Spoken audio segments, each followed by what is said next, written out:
just allowance to let me fail and screw up and learn the thing. And anytime I spoke up and said, hey, I'd love to try this, or do you need help there? I see this thing. They'd say, put a plan together and let's get it. You know what I mean? They gave me the opportunities to really get beyond just what I was really headed down, was just like a pure sales kind of role. I really enjoyed it. But Outlet Capital allowed me to kind of stretch those leadership kind of muscles. And it really was, it's another pivotal moment, my time there. I thought that I would retire.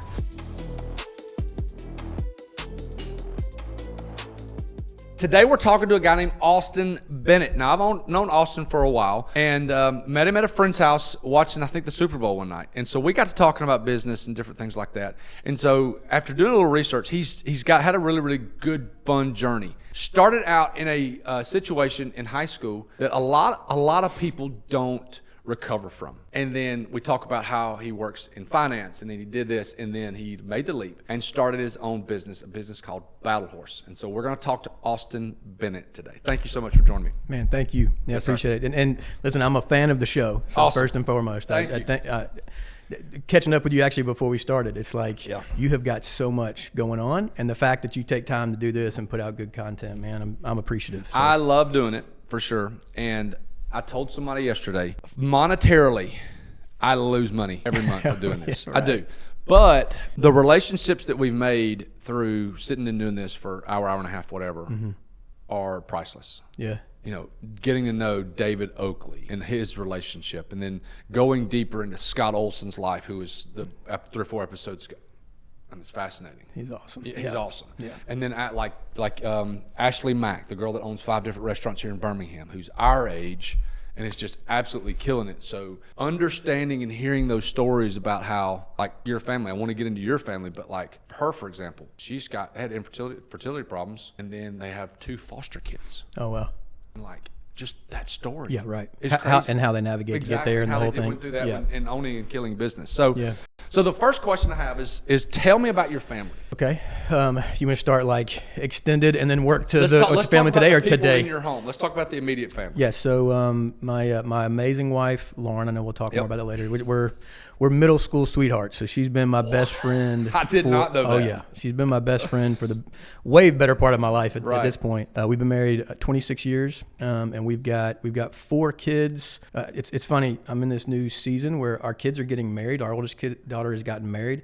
So I don't know if I'm supposed to say I've got 4 kids, a son-in-law, and a grandbaby. That's right. It's like, yeah, because they're not in our home. They're right. But they're 10 minutes from our house and really, really close to us. So we've got.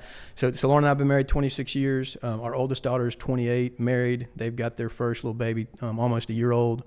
And then second in line is a son, Colby. He's at Auburn. Okay. 21, graduates in December. Man, oh man. Oh, buddy. Callie, third in line. No Callie. Yeah, Callie's at Sanford, freshman there. And then Cade, we call him Caterade. It's just like me, him, and mom at the house, which we're all getting adjusted to that. You know what I mean? He's 15. Now, he goes to Homewood, right?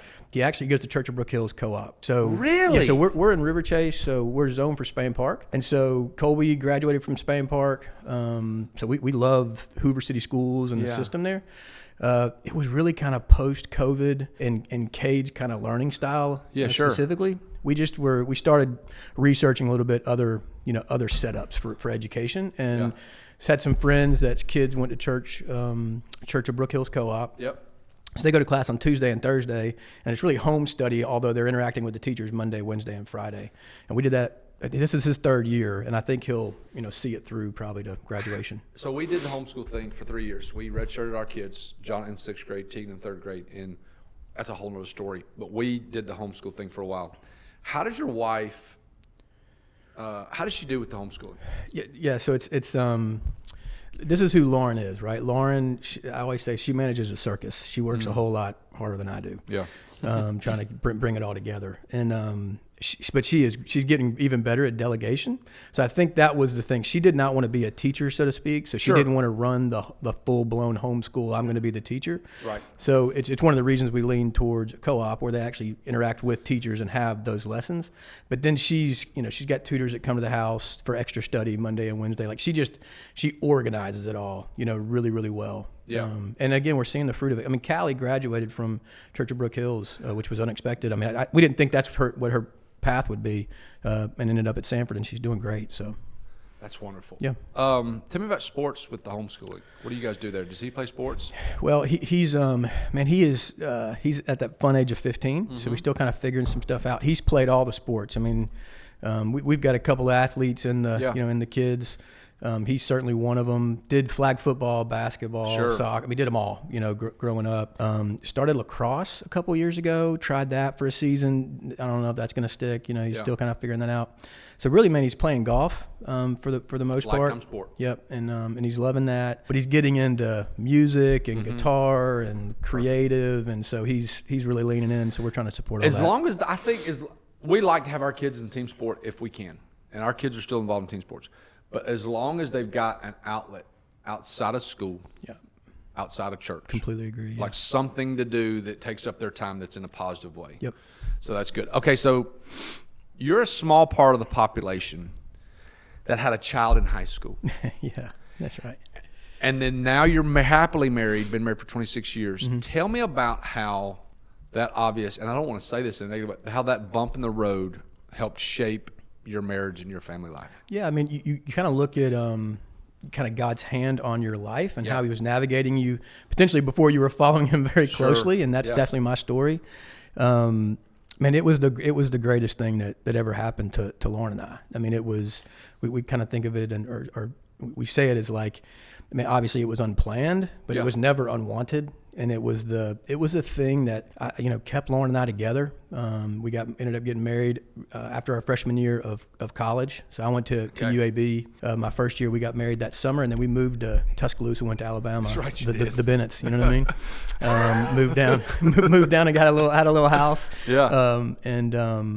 So anyways, man, I look back and really, man, leading up to that moment, I would say more than anything, I was lost. I was like trying to grasp at, things to feel at peace. I really wasn't focused or certainly not very determined. Sure. But when Lauren got pregnant and Kaiten was coming, it's like it just flipped a switch inside of me, and I started getting really serious about your big school. boy pants on? Yeah, man. We made the decision that, hey, we're gonna figure this thing out, and it was definitely just a complete pivotal moment in my life. So in a positive way. Oh my goodness, yeah. And again, man, married, being a granddad, I've heard it's like it's the reward for not murdering your own kids or whatever. Like it is. Like I'm obsessed with my granddaughter. That's Seeing awesome. everybody get spoiled. That's incredible. Yeah. So the weird part is when most kids have a child in high school, they immediately go to work.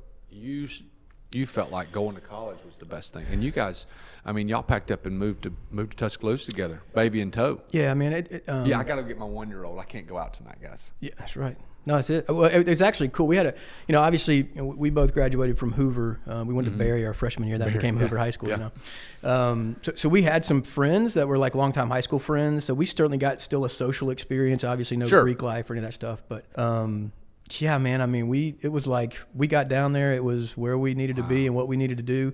And I think whenever I tell the story about Kaiten, and folks are always interested and they want to hear, how'd that work out and what was going on. I mean, again, Lauren is an incredible woman, and she's always just been such this hard worker. She's super determined. She's a perseverer. So, give her a ton of credit but I think Lauren, if Lauren was sitting here, we would both tell you, man, our parents and our family and the support system that stepped in to just take what could be, a hard situation and make it not easy, but a whole lot easier and set us up for success. I mean, both her parents and my parents leaned in, and it was just like a collective, this is not going to end badly. Like we're going to set these guys up for success as long as they'll put the work in and do what they need to do. And so, man, a lot of credit goes to them. Now, in college, so I had this kid the other day. He's a boyfriend of a niece, and I was like, so what are you going to do when you get to college?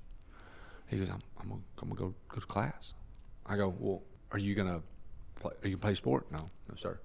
Well, are you gonna get a job? No. I'm like, I said, well, what are you gonna do? Yeah. And he goes, I'm gonna study. I said, no, dude, you're gonna go to school for about 3 or 4 hours a day, and then if you study 2 or 3 hours a day, that's a lot. Yeah. What are you gonna do the other 12? So when you were in college, married with a baby. Yep. Did you go to school and work? Tell me what you did there. Yeah, I mean, when we got to Tuscaloosa, I was really all in with school. When I was here in UAB, I had a job. I was a runner at my stepdad's law firm. So I worked there and went to school at UAB.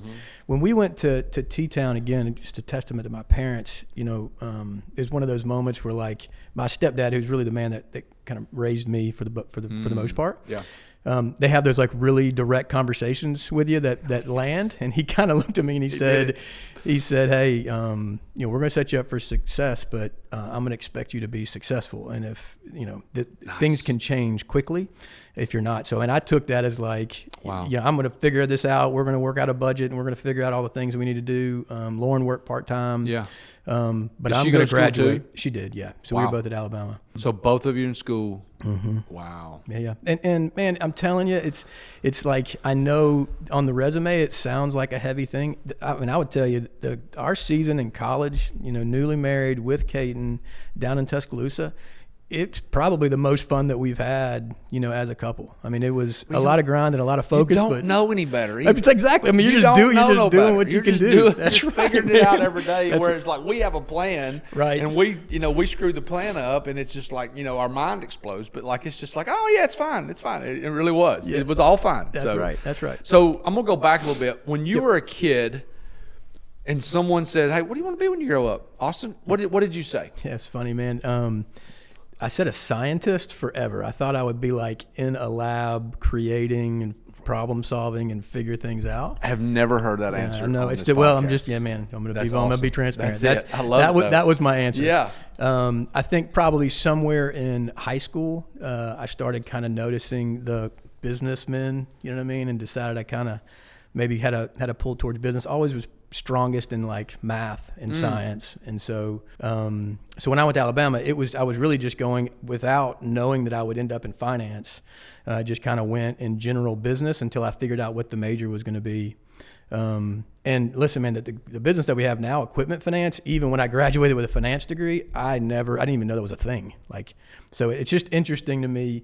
You look at the steps you take in faith and kind of walk life out, how it navigates you to a place that, like, I wish I could say, I was 12 and knew I wanted to own my own, business and da-da-da. But it's just not the case, man. Just kind of thing just kind of worked its way out that way. Why finance? Like, what? I mean, it sounds like I understand that, but why did you pick finance? Yeah. So again, my stepdad, I called him one day. I was confused. Like, I'm in the business school. I need to declare a major. And I'm like, I'm on the flip phone. That's exactly right, man. I'm just like, hey, hey, I need help. I mean, can you help me? Kind of make a decision here. And he really navigated me down, again, doing what he does best, which is just kind of leaning in and just helping me, trying to give wisdom. It kind of came down to finance and accounting. And he just said, it's honestly 6 and 1/2 dozen of it. And he just said, do you see yourself sitting behind a desk and kind of crunching numbers, or do you see yourself clearly needing math to do what you do, but wanting to kind of be outside and potentially have a sales, more of a relational job? And I said, like, it's definitely relational. Yeah, like, not a desk guy. I'm not a desk guy. And so that's how I chose finance. And so I graduated with a finance degree from Alabama. Went straight out of college. I moved to Jacksonville, Florida. Lauren and Kate and I moved to Jacksonville. Yeah. Let's go, guys. We're packing up. We did it too. Time to go. We did. I love it. So we went to Jacksonville and did a financial planning down there. So that was kind of my first finance job. Okay, so let's. I want to pivot away from career. Okay. Because I tell people this all the time. So the quick story is, we were in Atlanta, and we got married. The plan was, my dad was over there. Atlanta's really close to Birmingham. All of her family, all of my family. We were gonna be high school coaches and teachers and just roll from there. We get a call on the plane from our honeymoon. First person I talked to entering in the country was a guy that offered me a job at NC State. Okay. We moved 8 hours from Birmingham. And Auston, now we didn't have a kid, but it was the best thing for us, because there wasn't a mom that we could run to. Yep. There wasn't a best friend that you could, it was us. Now, we worked our face off. I worked 95 hours a week, and she worked 60 or 70 hours a week. Yeah. But being away was incredible. How long were y'all there? 2.5 years. Okay. 2 years, excuse me, 2 years. And then we again moved to, 4 hours away to Tennessee. Okay. So we, the first 11 years of our life, our marriage, 10 years, no, 15 years. First 15 years of our marriage, we were away. Now, we got to Cookeville and built some strong relationships. And they were like family. Yeah. But like the first kid, bro, we didn't have anybody around. Yeah. To do that. Yeah. And I tell people this all the time. One of the best things that can happen in a lot of ways is moving away with your wife. Yeah, I mean, I actually haven't thought about it that way, but you're exactly right. I completely agree. I mean, that was even when we were in Tuscaloosa, we were kind of close enough to Birmingham, and my oldest daughter. Bro, you could run home and eat lunch with your mama and come back. You know what I mean? Like, yeah. and we did that. We came home a lot of weekends, and so. Man, when we went to Jacksonville, it got real because we're just like we've left. Oh no, you can't run home. You're here. You know what I mean? And so there was certainly a lot of maturity in that and development for us. Now, how long were you there? Just right at a year. So you you were a financial planner, took all the tests. Yeah, Series 7, 63, whatever, 66. I can't remember all. Insurance. Why? I think because I was graduating with a finance degree and I started to explore finance jobs, I always just respected my uncle that lives in Jacksonville so much. Like when we would get together for Thanksgiving, I just kind of loved being around him, if that makes any sense. Sure. I thought that we kind of a lot of juice. clicked, a lot of juice. Yeah. And so when I started to explore, okay, what do you do with a finance degree? And Darby actually approached me and just said, hey, have you ever considered doing this? I'm like, I haven't, and he starts telling me about what he does. And Darby. Sorry, that's my uncle. Yeah, my it. uncle who's Okay. is named Darby. When Darby kind of told me about what he did and how he did it, he really provides a service. He loves to help people. You can build a career with it, all of that. I'm like, man, that sounds great. So I'm all in. So when I moved down there, I mean, then you got to do all the fun stuff, right? Pass all these tests. And they say the tests are hard. Series 7 was, it's been a long time, but it was a monster. Did you keep any of that? What do you mean? Any of the like? No. So unfortunately, the way it kind of works is you've got to have a sponsor company that you're on with. You have you can do 2 years without one, but if you get to the 2-year mark and you don't find one, then you basically everything lapses. And so again, I want to be in equipment finance, all that kind of stuff. Yeah. But I remember the day where I'm like, this is when it's all going away. You know what I mean? Oh yeah, and all the work, all the thing. So you did it for a year. Tell me about that. Tell me about that year being in, because the God's honest truth, and I probably haven't said this on here. Yeah. Is if I had to go back and do everything over again, I would probably be in finance. Well, you can still get in it. Yeah. But I think that that world. Now, obviously, I had no clue, and the amount of things I've learned in the last even 6 or 7 years is astronomical. Yeah. But that world is well, and you're doing some of it now. I mean, I do a lot of it now anyway. Yeah, exactly. But if I sit there and I go, if I could go back, because the financial people in my life are so valuable, and I trust them. Yeah. And they're God-fearing, Jesus-loving people. Yep. And I sit there and I go, that guy, and it's these guys make a lot of money, and sometimes people associate lots of money with worldly things. Yeah. They do. Just our is. society. Yep.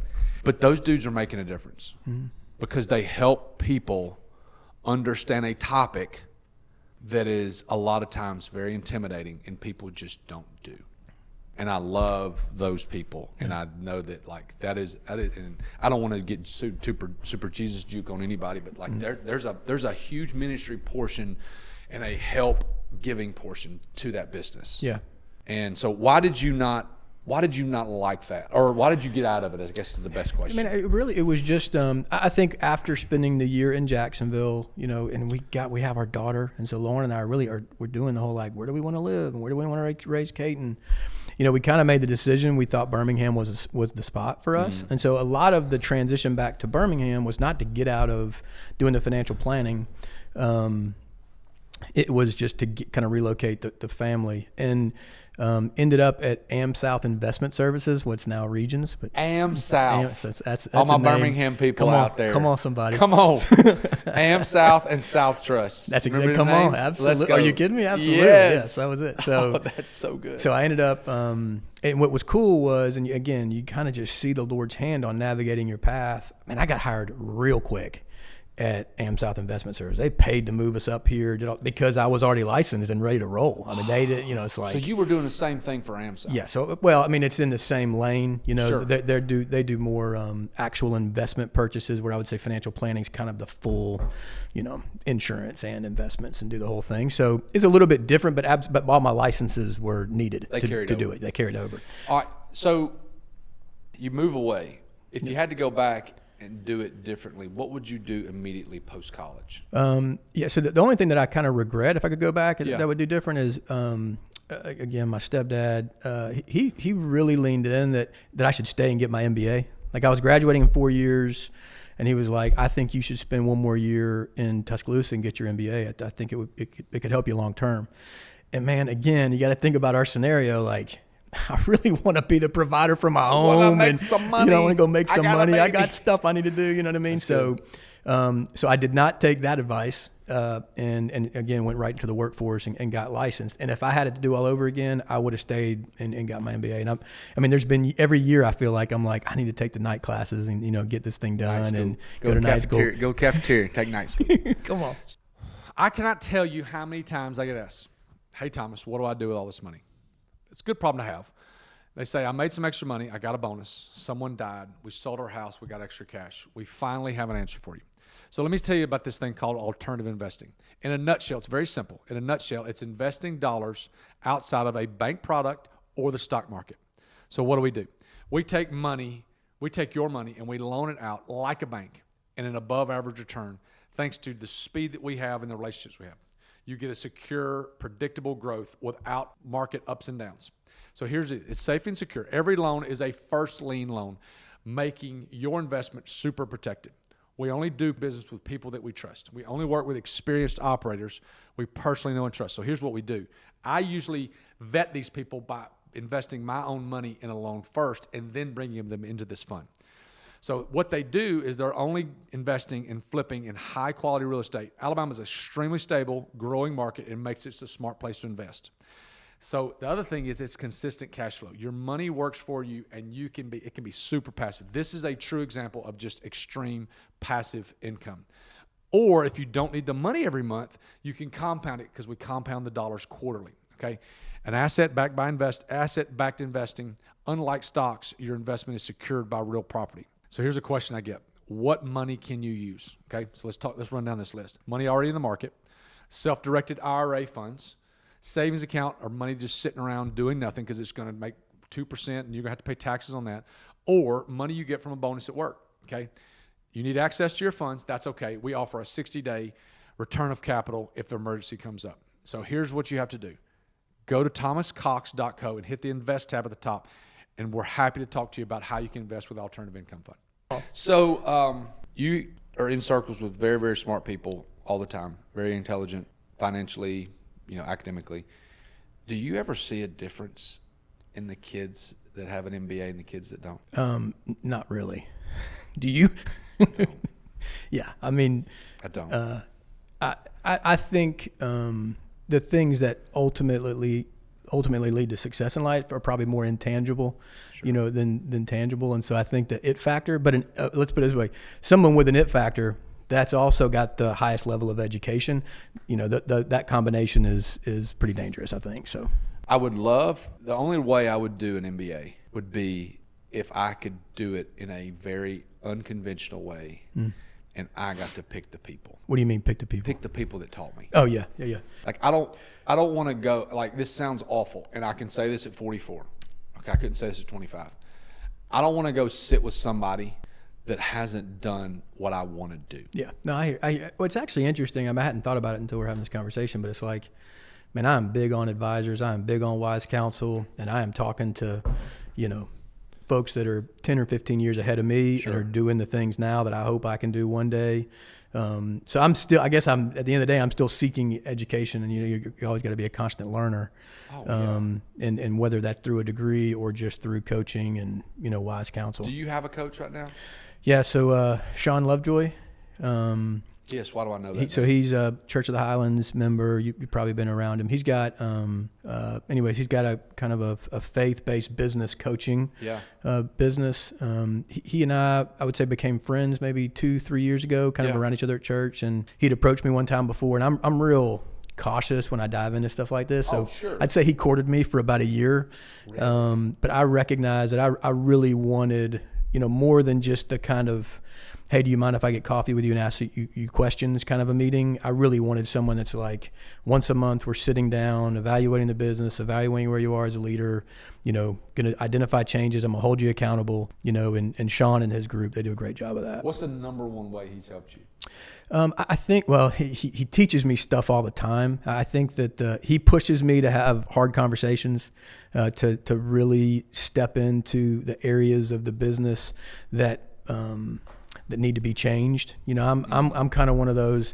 I want to just slowly shift things to where I want them to go, and he's just taught me rip the Band-Aid off, get it done. Yeah, and he again. And what I love about him is that I know I'm going to see him, the next month. So he's going to say, "Did you do the thing?" You know what I mean? Rip the Band-Aid off, right? So, which is fun. I know a handful of people that do have coaches, and I know that and then the good thing, I imagine you pay this guy, and paying someone is extremely valuable because you're a business guy and you want to get your money's worth. You want to get your return on investment. 100%. Yeah. But does he ever teach you things that are not unique to you? Meaning this is Battle Horse. You got a toxic employee. You need to get rid of them. Because all you've done the last 3 months, Auston, is complain about just Susie. one person. Yeah. Does he ever teach you things like, hey, you need to do this? I don't even know what that would be. Yeah. I mean, this is what I think Sean does. He listens for the why or the root of anything. So I normally come in with kind of a specific, hey, I'm dealing with this, or I want to change that. And then he asks questions, and he really gets to kind of the root of it. So maybe it's not, hard conversations is really coming from people pleasing. And if you want to be a leader, you can't be a people pleaser. You can't please everybody all the time. And so I would say he does a really great job of taking, because he doesn't really know equipment finance. He'd say that, right? But he knows business. And so he can, and he knows leadership. And so he can come in. Somebody good to have on this podcast? 100%. I mean, again, so I'm taking a step with him this year. He's coming into our office and now going to start coaching, my leadership team, and going to do some kind of day coaching for my entire team. I'm a believer. I'm a fan. Wow. Yeah. Well, I'll get his number, and that's great. Let's try to do that. I love that. So you leave financial planning in Jacksonville. You come up here, move back to Birmingham, get closer to family, but also AmSouth. Yeah. What are you doing there? So again, I started with AmSouth Investment Services. I was on essentially like a phone bank deal. Like folks called in that had investments with AmSouth or with AIS, and they needed to sell this, buy that, move this, shift that. I mean, they didn't really have, maybe the person that had brought them in had left the bank, and so they were just calling the 1-800 number. You're the 1-800. I'm the 1-800 number. It was a grind, man. I mean, again, I told you before, I don't want to be sitting at my desk all day, and I'm like 2 years later, I'm duct taped to my desk, So anyway, so I navigated that, and I really recognized that, again, I want to be out. And so, again, you look at the path. If I never had gotten to AmSouth Investment Services, I never would have gone to AmSouth Bank. So I ended up transitioning to the more conventional bank side of the business. So I was, in a branch in Irondale. They'll give you titles at the bank. So I was like a VP or whatever. Yeah. But I mean, at the end of the day, I'm one of the guys out in the floating desks, in the middle of the deal. And it was there that I met, to this day, one of my closest friends, but a guy who left 6 months after I got to AmSouth and called me 6 months after that and said, hey man, I came to work at this place. It's awesome. They're hiring. You want to take, you probably want to give it I think you should give it a look. And that was Altec Capital. And that was my transition into equipment finance. And I've never looked back once I got there. Okay. So Altec Capital, I thought this was Altec, like the people that have the trucks. It is. Yeah. But so the Steislinger family, who's the founders, the founders of Altec, now they've got a number of family companies. And so They're obviously, the core business is a manufacturer. They're manufacturing, bucket trucks and digger derricks Right, that's and what I utility thought. equipment, 100%. Like it's funny. In the interview, they said to me, "We're about to give you the Altec curse. You're going to look from now on, like you've never noticed these trucks before, but you're going to start noticing them everywhere. And if you look on the boom, the vast majority say Altec. That's the part that goes up and down. Yeah.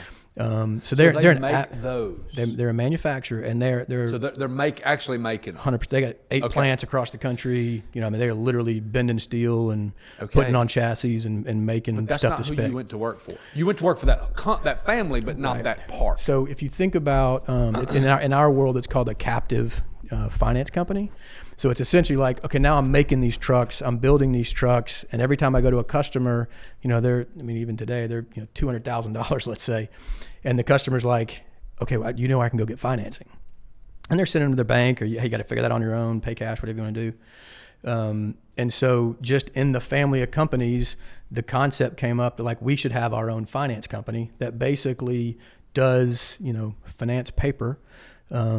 And story for Altec Capital is they went and they hired a guy named Rob Stowers, who was my boss for a number of years. Great guy, mentor, certainly for me over the years.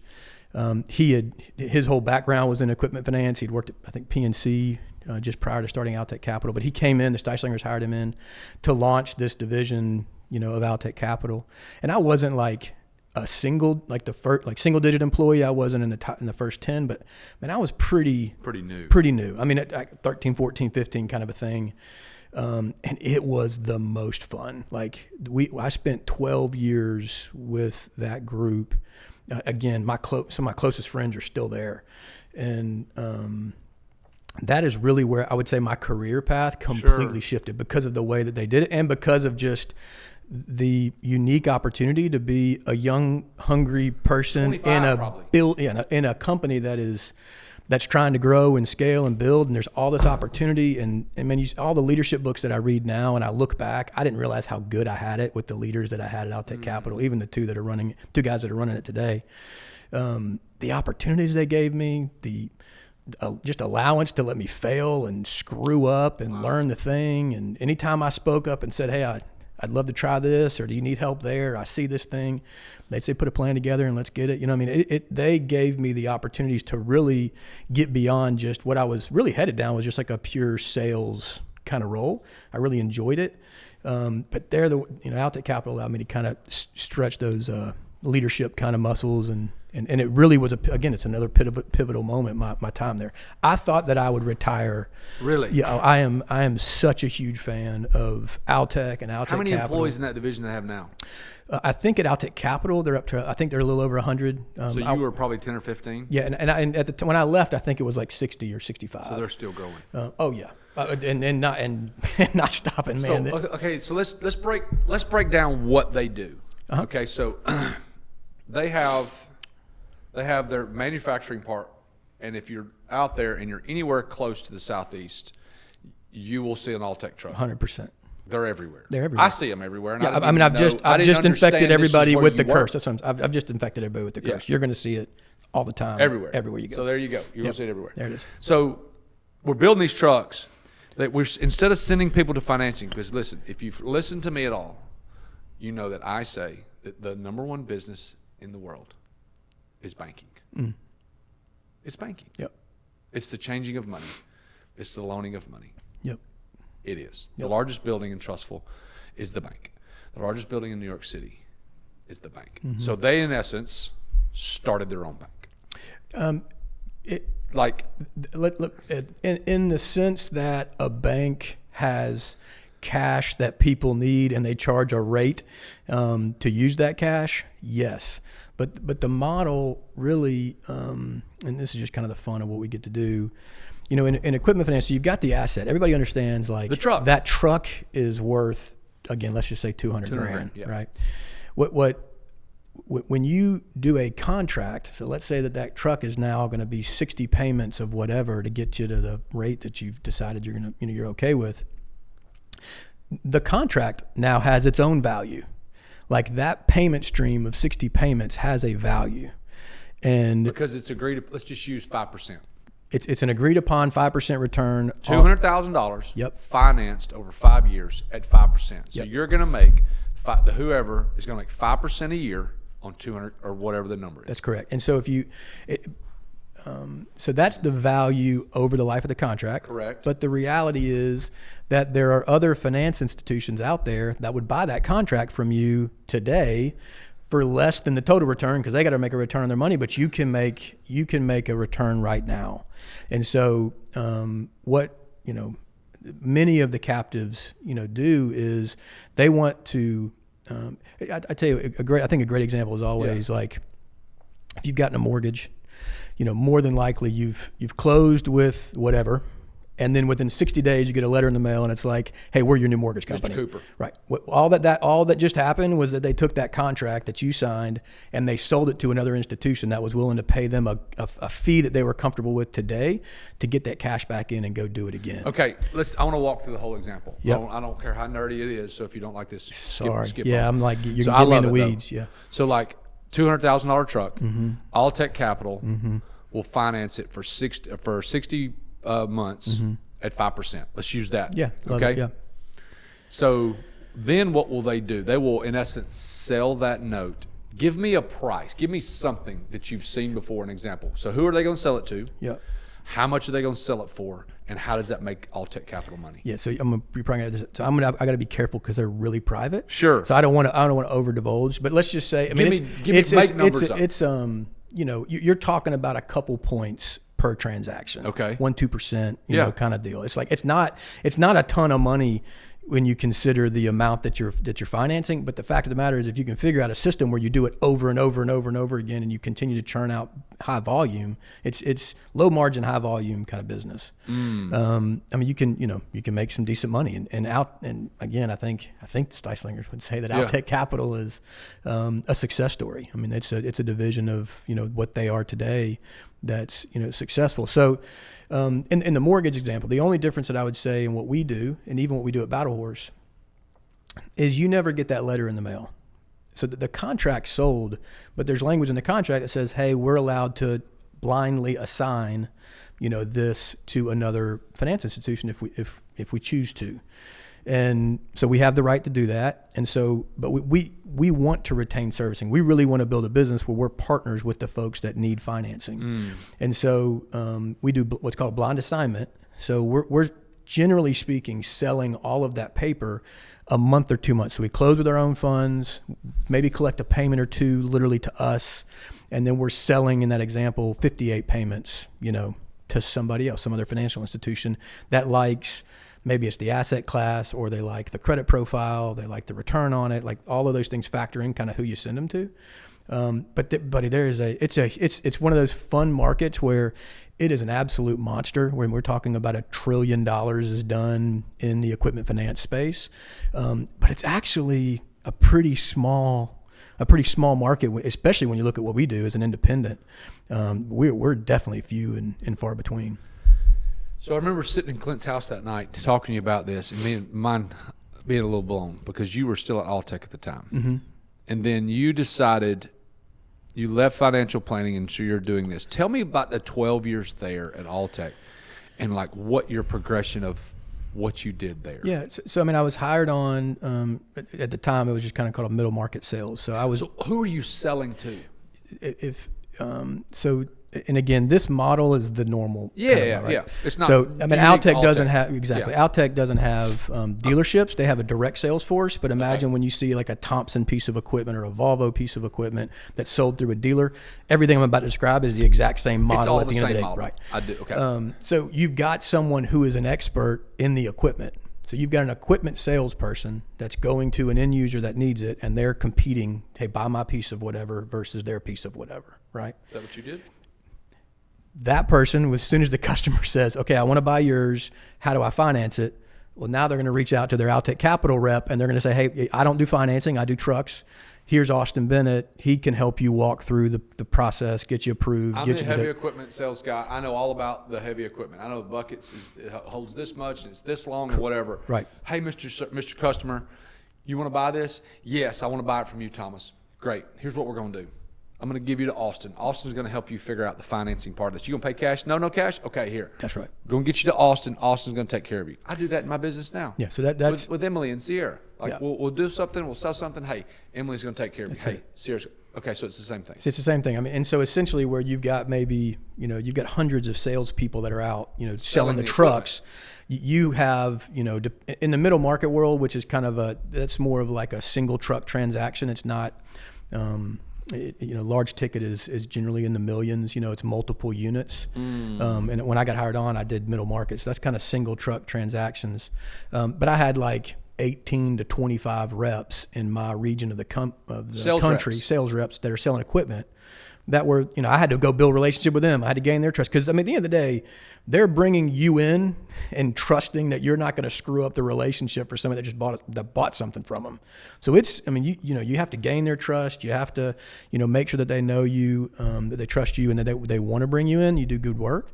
But that's it, man. It's almost, you would do outbound calls just to kind of check in with folks and see what's going on in their areas. But a lot of it was inbound. It was. So you were taking the sales reps, the people that knew the heavy equipment were all tech people. Correct. Yeah. But they're spread out. They don't all live in Birmingham. No, all over the country. So they've got a worldwide division. Chicago. 100%. Yeah, my territory, when I got hired in middle market, it was the Northeast. So I was kind of like from the Carolinas, up to Maine, and I was traveling up there all the time. What were you doing when you were traveling? So I chose to travel because I feel like I'm better at building relationships in person than over the phone or whatever. And so I really wanted to know my reps. I wanted them to know me. I felt like that was a path to gain trust. So generally when I was traveling, I would be riding along with them. I mean, they may set a customer meeting that's specific to finance, and I'd go in and start talking about, our offering. But I mean, the minimum trip was simply, I'm going to hang out with these reps and ride with them, and they're going to introduce me to folks. And you want to be best friends with the reps 100%, because you want them to trust you and know that when they hand Johnny, the guy that bought the heavy equipment, off to you, that you're going to take care of them, because that is their customer, and they want Johnny to buy more heavy equipment. Yeah, I mean, we're all under the same brand. Okay. So, if a customer buys an Altec piece of equipment, has a great experience with the Altec rep, but then has a terrible experience with Altec Capital, then their experience was terrible with Altec. You know what I mean? And it can hurt the deal. So that's what you end up doing. It's just trying to gain trust. Now, to be clear, they introduce you, right, to end users. And then our job is to go and build strong relationships with those end users, because they're financing more than just Altec equipment.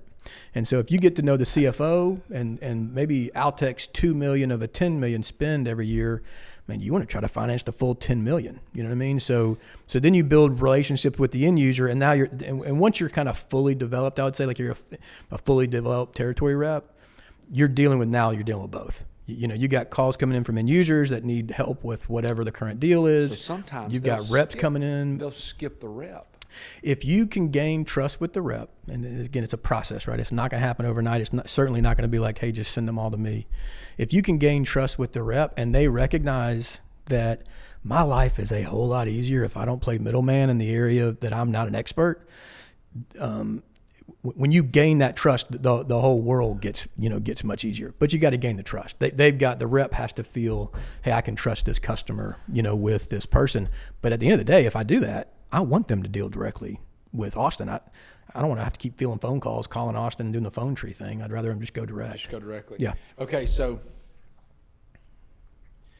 Johnny in North Carolina buys an all-tech truck. Mm-hmm. Let's go back to the $200,000 example. Mm-hmm. He buys the truck. You help get the financing and help take care of him there. He also has to buy a dump truck. Yep. Can he call? I'm talking when you were at Altec. Yeah. Can he call you and say, "That's what hey, I'm going to go buy a Mack dump truck. It's $400,000. Absolutely. Can you help?" Absolutely. No, that's what I'm saying. That's what I thought. That's kind of where you know that you've done your job well when that's what happens, right? You've gone beyond just the financing of the captive, relationship. They're now calling you and talking about other needs that they have outside of the space that they were introduced with you on. But absolutely, and it became a huge part of our business was doing. You're a banker. Non-outtake stuff.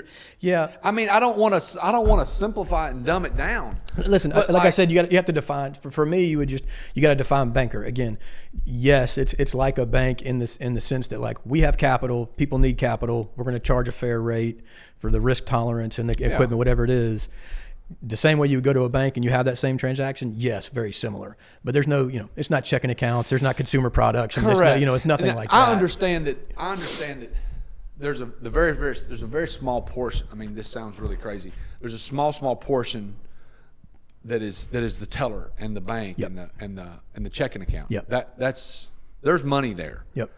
But like the business of banking is making a return on the capital that you have access to. Making a return on the capital that Susie and Johnny and Auston and Thomas are giving to the bank. And I would say that most equipment finance companies are similar to a bank in that regard. Except that they don't, like Alltech Capital, and I'm just trying to wrap my mind, and tell me where I'm wrong.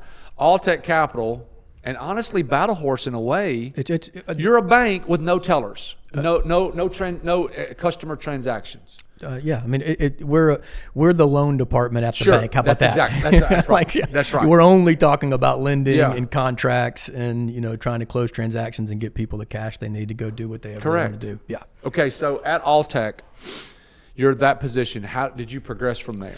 Yeah. So again, I was hired at middle market. At some point, I got to transition to what is middle market. So again, sorry, and I'm going to use our terminology. You got to stop me. It just kind of means you're doing single transactions in the neighborhood of 150 to 250 grand, something like that. And then you're going to get a new customer and you're going to do another one like that. And generally it's for the client that, they buy one truck and they use it for 4 years and then they come back and they buy another one. And so you've got a number of those kind of relationships. Okay. Got into a large account role, so that's kind of the next step in the sales ladder. Okay. And so now you're dealing with larger customers, kind of more sophisticated buyer, I would say. Large investor-owned utilities, like Alabama Power is an investor-owned utility. Entergy, which covers 4 states west of us, is one of the largest utilities in the country. When you start tapping into those opportunities and trying to develop those accounts. So I started in middle market. I went to to large accounts. Okay. And then instead of selling 250 grand, you're selling 2 million. Yeah, kind of in some cases, 20, 30. Yeah, over a year, but you're literally putting together a full year's plan for the acquisition, of equipment. And because they know that in 9 months they got to buy this much stuff. 100%. Yeah. I mean, if you think about the lead times to literally build these, these monster trucks, you could know 18 months out, like when the deliveries are coming and, what the turn cycle is. I mean, they're planning that far in advance to stay ahead of their equipment needs. Wow. Yeah. So you would go into the year, like if you retain the business, if you won the bid, however you got in there, you would kind of know that as long as deliveries hit, this is what my year looks like in that world. And it was, it's a little scarier because it's a kind of all or nothing. Like you normally have just kind of one or two, and you better run them really well. Or, if they go, it's half your business or whatever it is, So the stakes feel a little bit higher, but had a blast. I did that. At some point in there, they gave me what they called an area manager role. So I was still sales. I still had my accounts, but now I would have like 2 middle market folks that reported to me. Yeah. And so that's kind of my first step into leadership and developing a team and developing people. How, as a salesperson, how are you paid?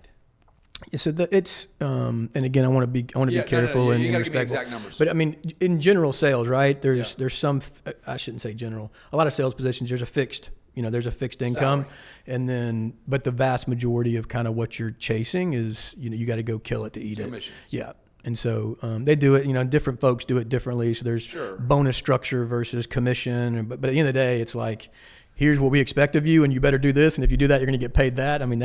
That's just how you make money. And generally speaking, the salary is not the attractive part. That's not what you're grinding for. It's the upside of, if I can go sell this, Correct. I can make a lot of money. Correct.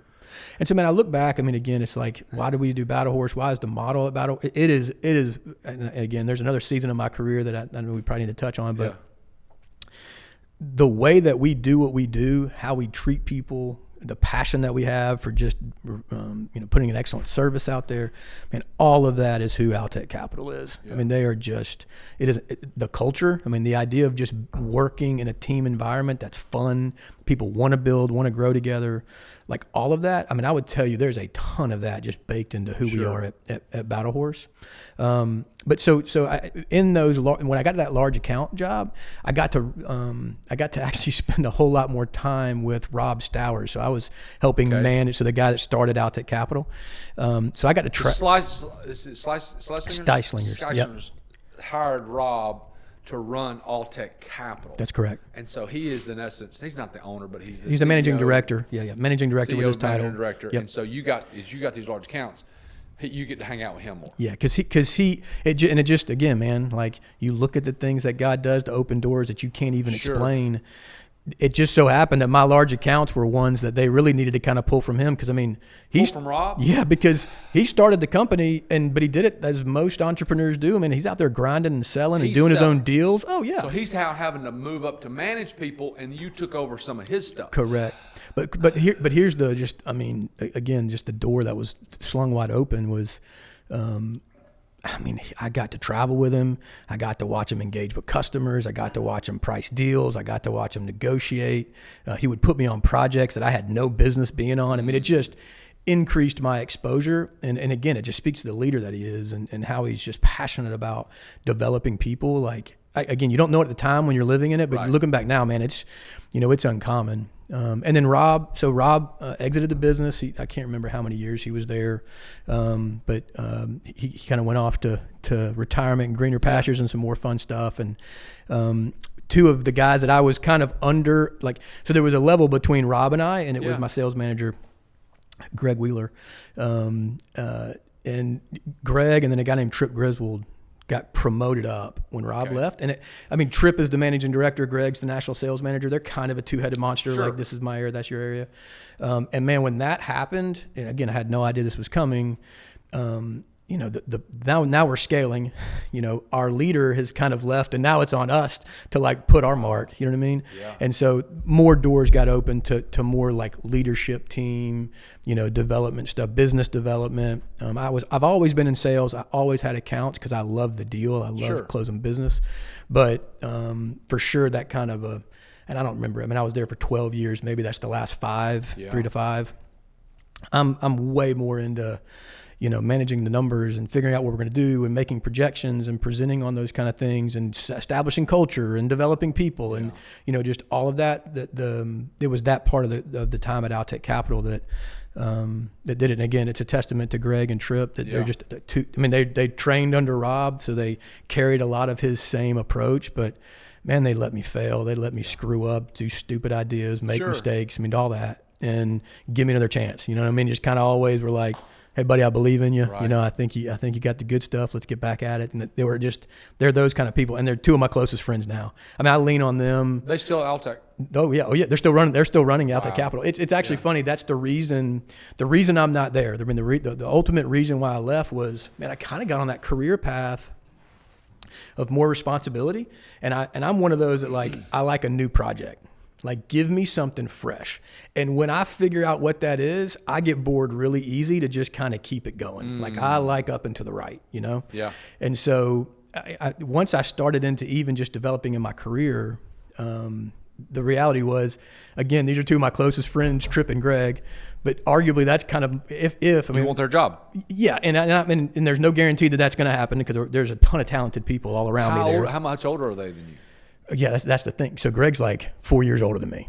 So it's just one of those things where it's like praying that one of my good friends and my boss, who I respect a ton, gets hit by a milk truck so I can have an opportunity to get the next position. Like that, just you know what I mean? But like that, it just became clear that I was going to have to kind of be happy where I was. And I had just started this, I kind of want to go for more. I kind of want to grow and develop. And that is really the only reason. And to be clear, man, in a testament and honor to them, and hopefully your listeners can kind of relate to this mindset. They did everything they could to make my experience there awesome. They did everything they could to give me new opportunity. The reality is, though, in that world, as you heard, the finance company is actually just it's a very small piece from a head count to to where the opportunity is, which is in manufacturing and doing other things with the equipment.